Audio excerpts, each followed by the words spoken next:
Hey folks, welcome back to Jerome Bee Farm and Homestead. It's been a busy 3 weeks for me. Been on the road the last 3 weeks. I'm home on the weekends, but been traveling a lot. So I've been in Washington D.C. and then I was in New York.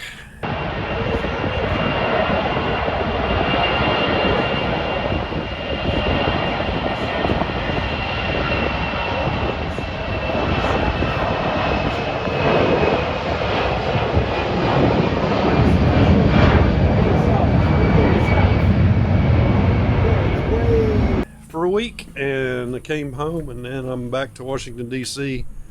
For a little while.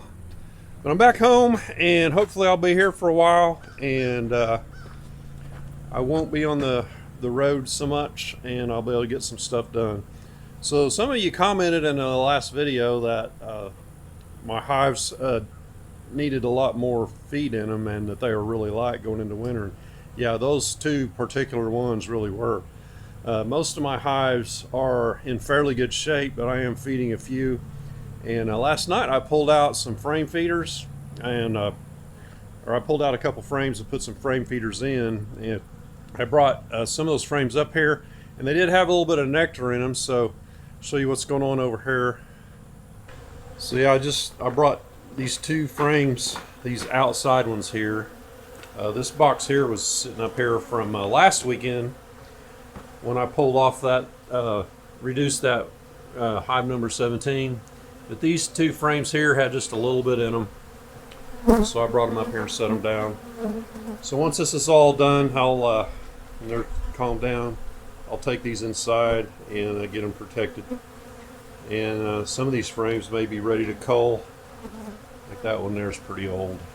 And you can see the bottom is Jerome comb. So I'm going to head on into the apartment here and mix up some 1-to-1, and stick around the end of the video. I'm gonna do a walk around the house and show off my wife's flower beds. They're really looking good now that the weather's cooled off.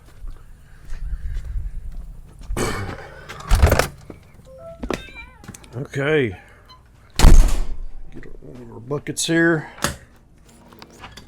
Head into the barnuminium apartment. Just about finished with all the bottling.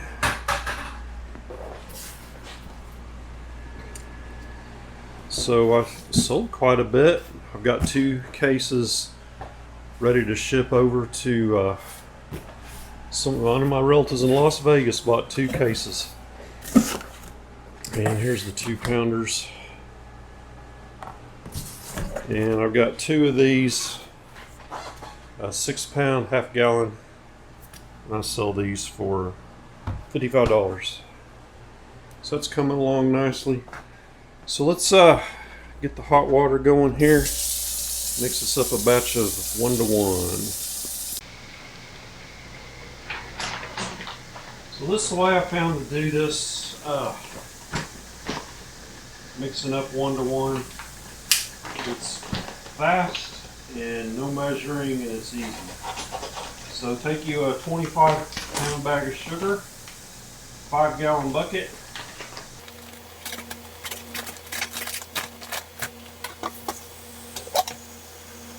So 1-to-1 is going to be 3 gallons of water, 25 pounds of sugar. So a gallon of water is about 9 pounds. So 9 times 3 is 27.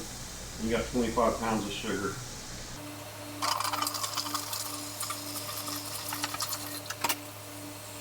I've been mixing in 2 tablespoons of this Hive product that they sent me. Nice folks there. And this is a little less prone to cause robbing than I found in the Pro Health. It doesn't have that strong lemony smell. It's more of a kind of a medicinal smell. And also it does keep the sugar water from fermenting and molding it as fast like just like the Pro Health does. So first I put in my 2 gallons of water, hot water, and I've got a 1/3 gallon here. Then I take my sugar and I pour it in kind of slow and move it around like this. Let's see if I can do this one-handed. And when you do it like this, it dissolves really fast. You just put the whole 25 pounds in there like that. I save these sacks and I shred them and they go in my worm bins for bedding. Worms eat that up. And I've got this old 14-volt drill in here that I put a 20-volt battery on. And it's got a little paint stir on there, or mortar mixer, or whatever you want to call it. And when I put it down in there, there's like no sugar on the bottom. Very little. It's all dissolved. But I'll go ahead and stir it with this for a little bit. Start working my 3rd gallon in there. And when you get your 3rd gallon in there, this is going to be full.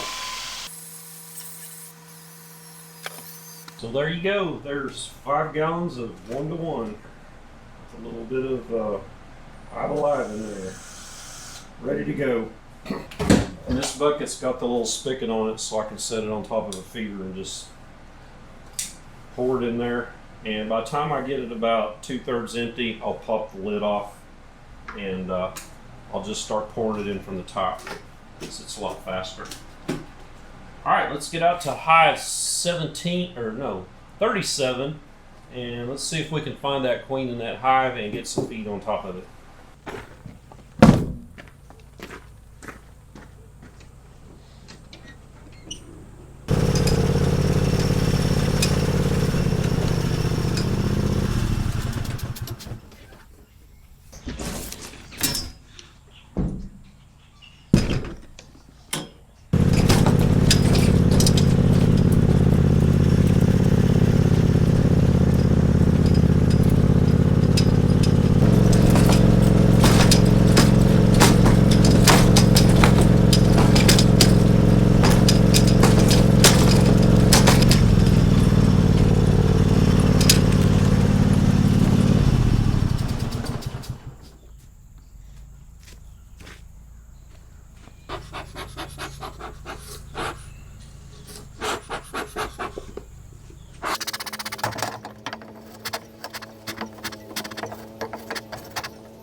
This particular bucket, Tractor Supply bucket, this lid, it seems like it fits okay, but a little bit of liquid comes out of there, gets on everything, and man, that's sticky.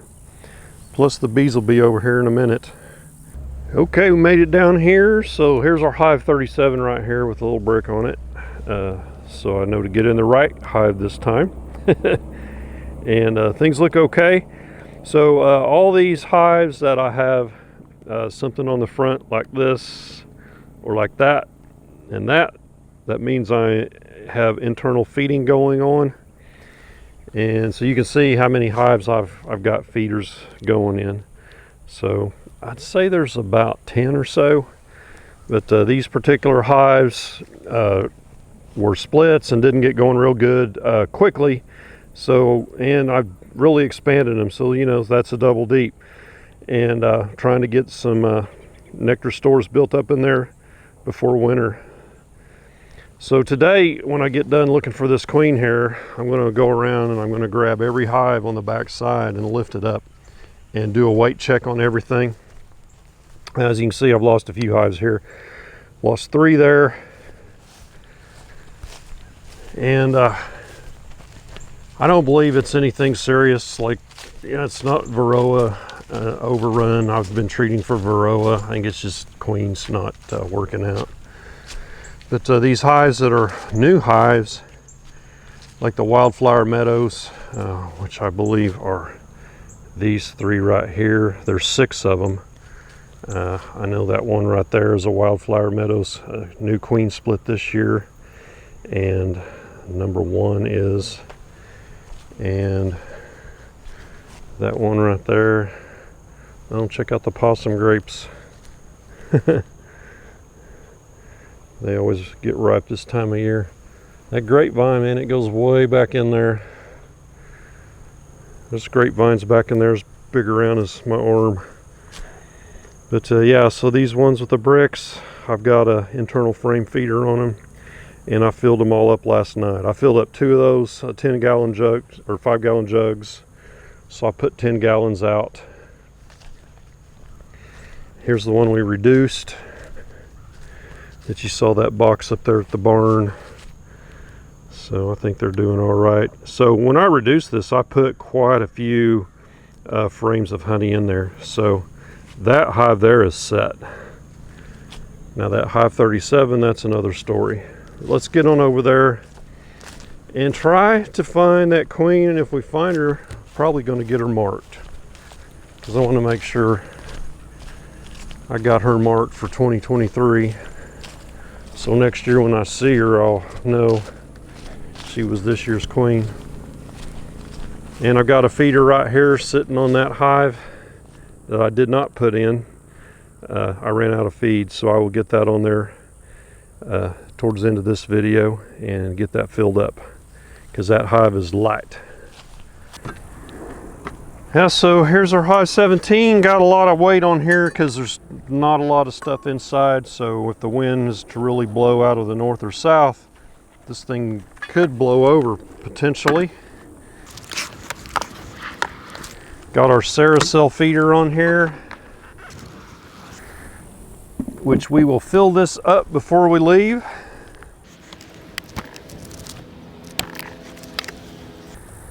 Things are looking a little better up here on the top as far as population. So this morning it's 70 degrees, overcast, chance of thunderstorms all day. There's a little bit of rain back to the west of us coming this way, so hopefully we can get this done before it starts raining on us. So last time these two on the outside were basically empty. I'm starting on the right because it's a lot of more bees on the left, and I want to try not to smoke them so I can have a better chance of finding that queen, running her off. So there's still nothing coming in here. We are in a light nectar flow right now, but not much. Since there's some more bees up top, I'm going to go ahead and peek at these and make sure our queen's not up here starting to lay. Now that's all nectar there. Yeah, that's basically just a little sparse nectar up here in the top. So if I fill up that Carousel feeder, that will probably fill this top about halfway, and then one more feeding ought to get them set. Yeah, that's all pretty much nectar stores. I'd say that frame there is about 2/3 full. So right now they're doing fine. They got a long way to go to spring. Trying to center those up a little bit. Okay. That looks good there. If I can find my queen here, I'm gonna move the frame a couple hives down and set it down and get my queen catching tool, get her marked. This bottom box is one that I built a long time ago, and my dimensions were kind of small. It's a tight fit for 5 frames in there. Nectar, a little bit of pollen. Nectar, a whole lot of pollen. So I believe our brood frame was right next to all this pollen, which is normally where you will find them. Yeah. So a lot of that a lot of those larvae are now capped, and they look good. No elongated cells, indicating a bad queen laying drone eggs in worker cells. Out towards the edge, there's larvae. You see the ring of pollen in the edge, and then you're going to have some uncapped larvae, and then you got your capped. So this hive is really pretty healthy. It's just small. This next frame's got a lot of younger brood on it, so hopefully we'll see our queen on here. Yeah, we got eggs out here on the very edge in the corners. There's brood on that next frame too. Don't see her.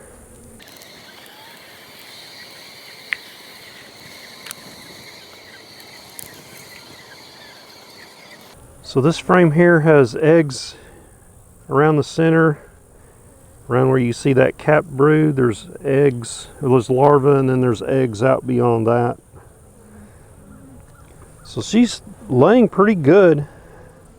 So that's all the winter bees that are going to get this hive through winter that are going to develop.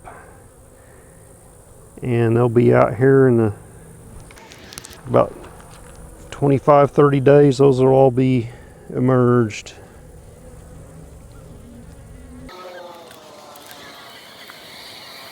Last frame. And this is mostly pollen and nectar, so wouldn't expect to see her out here. Sometimes when your queen's scared, she'll run clear to that outside frame on the very outside, but she's not here either. I ain't seeing her anyway. She's probably one of those tiger butt queens that looks like the workers for the most part, and not just a solid collared butt. And I have the hardest time finding those. We'll go back through here. Anyway, this hive is healthy and lots of brood for winter bees. Lots of pollen, and we'll get that top full of liquid feed, and they'll be good. We'll overwinter them just like this. Might reduce them or put them in a 10 frame box later on, I don't know. Well, no queen, so she's in there. A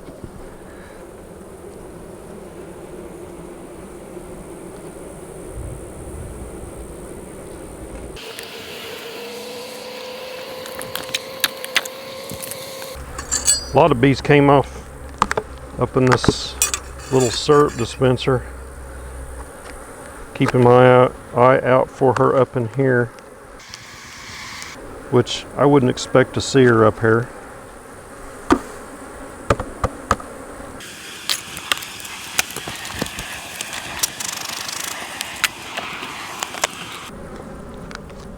Get these feeders filled up.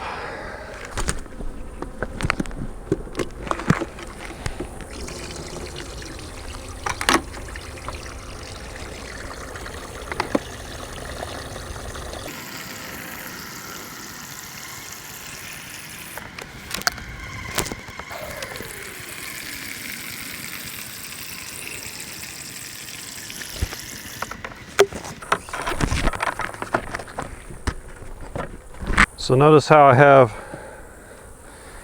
these feeding ports on the sides rather than the front or the back. So if this thing is leaning to the front or the back a little bit, they'll be able to still get it out of whichever side is the lowest. And I also alternated one on each side, but these are level left to right, but I try and lean them a little bit forward so when it rains the water will go out the front and it won't go inside. Okay, party's over. And always be sure you've got a good flush board that's going to close over those tightly.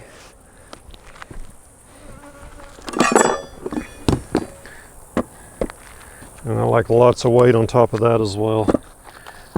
So you know you got a good seal, helps with the ants. So real quick, let's get down here to this hive and install this frame feeder in hint.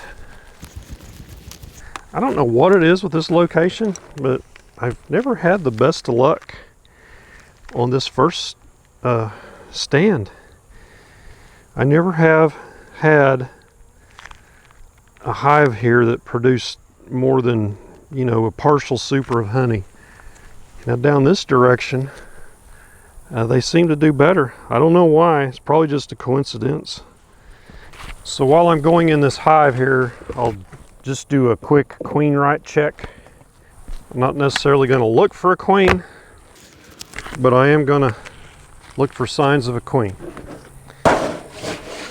Once I see that, I'll get out.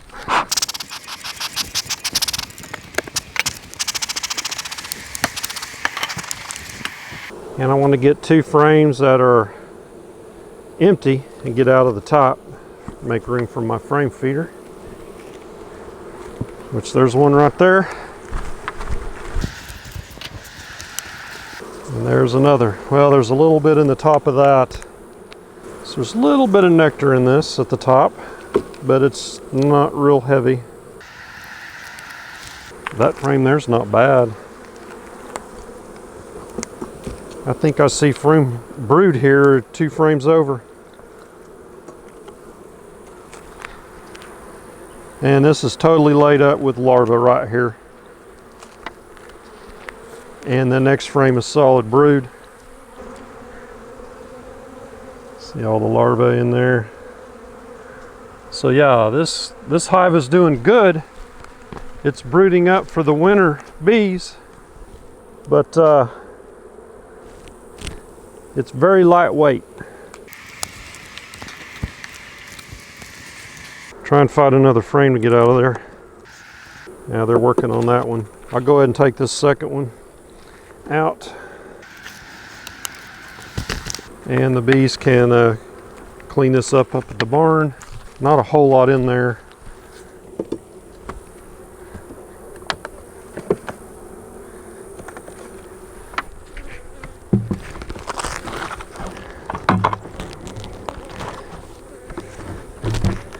So inside this feeder is some little sticks for floats for the bees to, if they fall in, they can walk on those sticks so they can get dried off.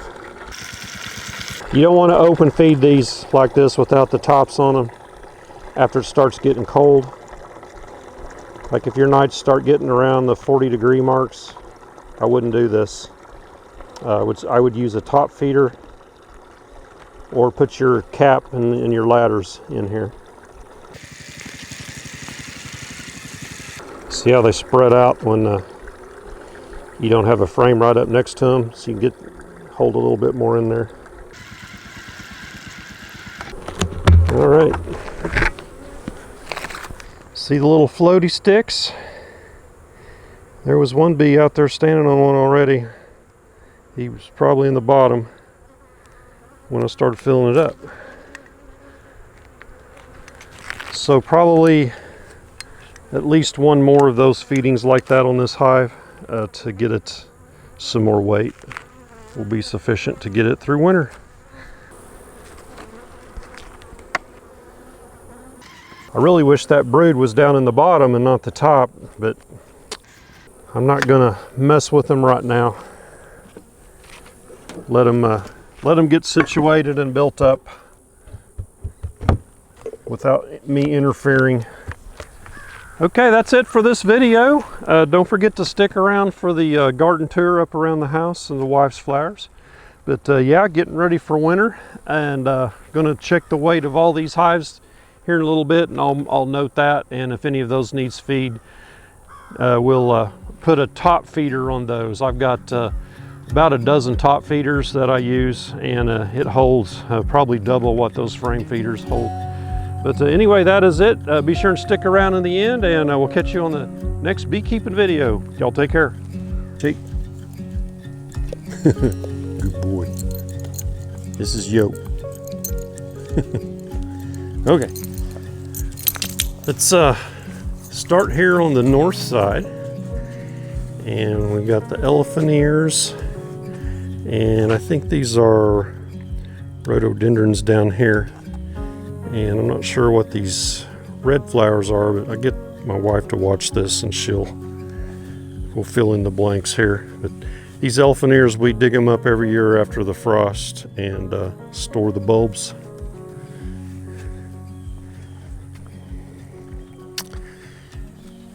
There's a hosta back there.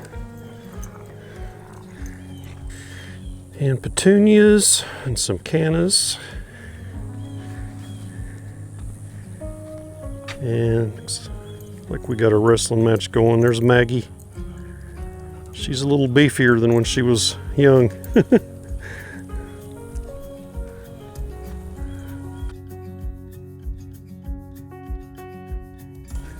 This is the west side.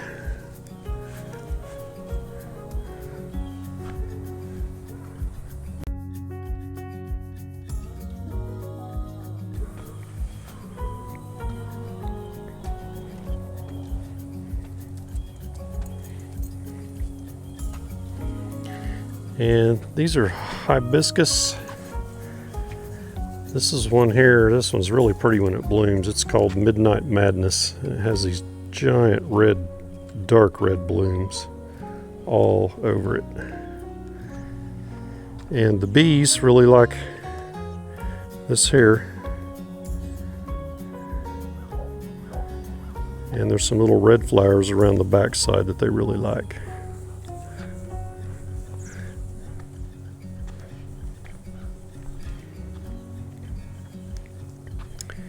And she got her some new pots the other day.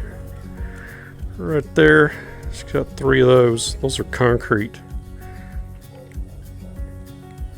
And she's got a couple of these pelicans.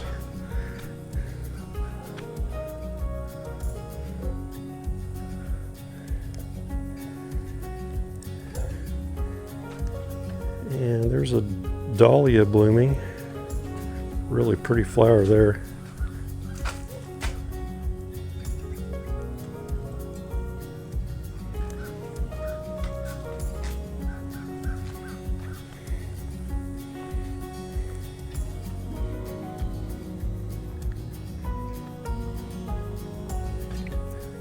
Some cannas back here.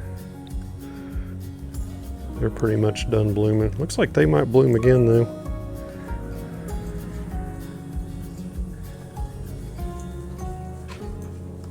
I was supposed to point out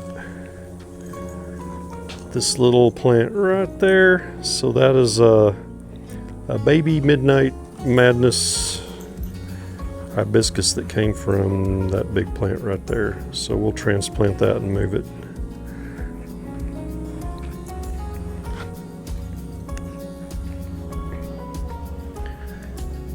And some more big tall cannas over that rose bush.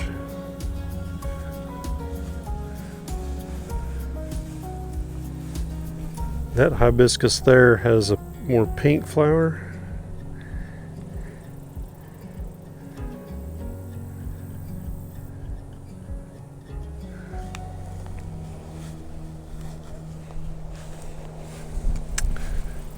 And this is going to be the south side.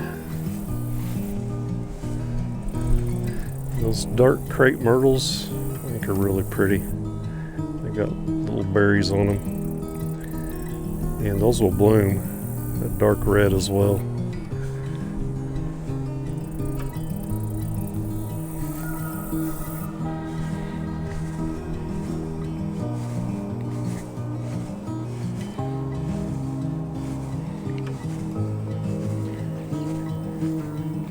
This is the southwest corner, or southeast corner.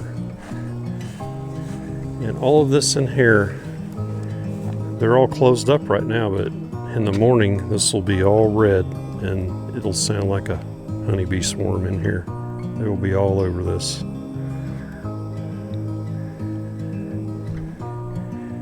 Got some roses. There's a dahlia back there about to bloom.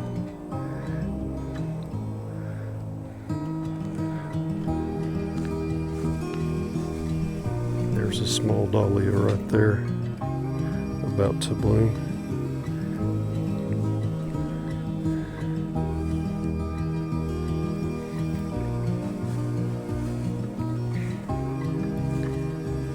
And the climbing rose bush on the trellis, I still haven't connected to the chimney. That'll be a wintertime project. I think that's what I said last year. And we've been working on these drains. So when the water drains out, when it comes out the gutter, it stays in here and it doesn't float away all the wood chips. So she's been underlaying the wood chips with cardboard, getting out that landscape fabric we put in there. The landscape fabric was good to keep the weeds out, but it was not good for the plants. They couldn't spread their roots out. They spread them out on top of it rather than under it.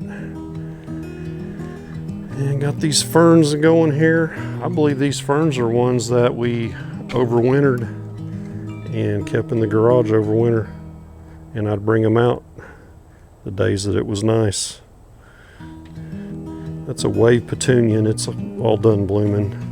It may bloom again in October.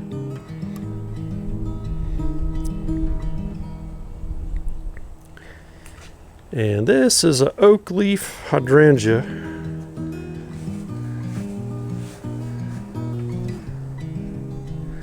There's my Oklahoma Joe smoker. Got some bricks up here. We're going to do that little drain right back there. And then irises all along here, and they're always blooming real pretty in the spring. Some of these bloom in the fall as well. The elephant ears that are smaller, we keep them right there just to let the bulbs mature. But the big ones we put over there on the other side. Daylilies, more irises.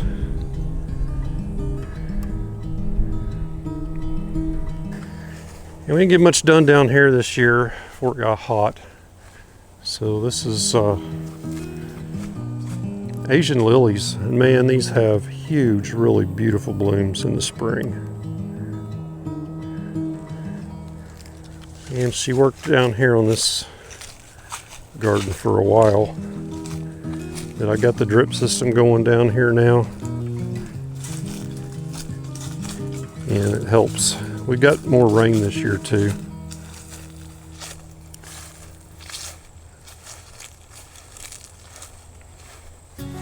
It's hard to keep all this maintained. And there's a little one right here. So all this has drip in it. You can see my little valve right there. I got that one turned off for some reason. And this one right here is the last one. Big old crystal. We bought that in Arkansas at a rock shop.